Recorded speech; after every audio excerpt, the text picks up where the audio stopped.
Prior to the 1980s, pensions were the mainstream private option for retirement income. Basically, companies would set aside money for their employees, invest that money for them, and then these employees would be guaranteed payouts after they retire. It was a time when company loyalty actually meant something. The more you worked there, the more money you received in your payout.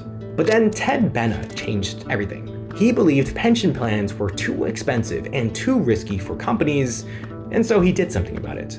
Enter the 401k plan, a much worse retirement option in literally every single way, where you now set your money aside, you pick the investments, and if you don't do this, then too bad, so sad. Companies love this alternative. It was a lot less work and a lot less risk for them, so many stopped offering pension plans and migrated to 401k plans instead, shifting the cost of retirement from the employer to the employee. And the timing was perfect. There were two stock market booms in the 1980s and the 1990s, which easily convinced workers that investing in your own 401k was the better move. From 1980 to 2008, participation in pension plans fell from 38% to 20%, while participation in plans like the 401k increased from 8% to 31%. The problem is, a whole new generation of people who never invested before were now chasing the bull market with the nest egg they needed to retire.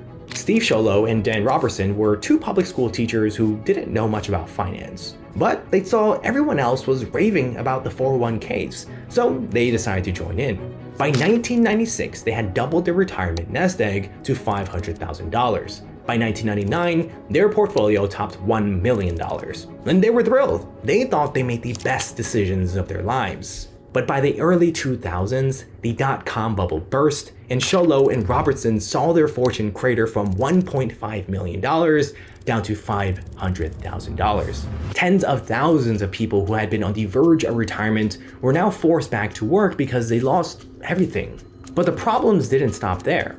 Whenever money and investing is involved, you can bet Wall Street finds an opportunity to profit.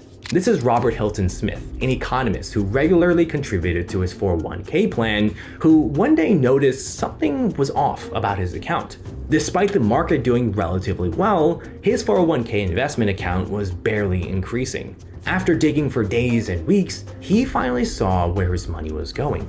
The plan itself was invested into more than 20 different mutual funds, each of which had its own costs and fees. There's asset management fees, trading fees, marketing fees, record-keeping fees, administrative fees, fees for not knowing there were fees. A 2 to 3% fee might seem inconsequential, but it's not. Just as investing your money allows you to compound and increase your wealth in the long term, costs and fees also rise exponentially over time.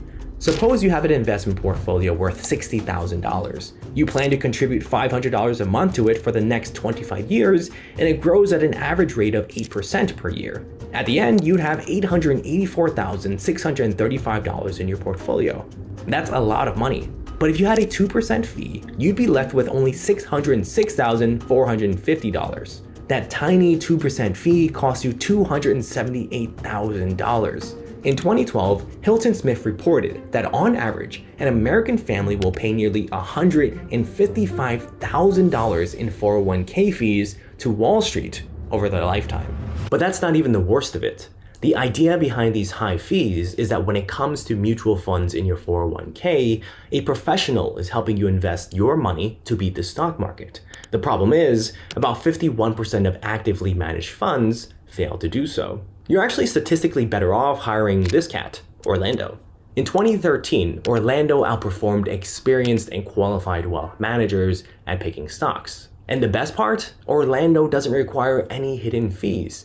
Just a can of tuna once in a while. About 12,000 people will turn 65 every single day in 2024. The problem is, their 401k plans are being wiped out. Fidelity found that the average 401k balance fell by 23% in Q3 of 2023, and many are expecting the stock market to get even worse.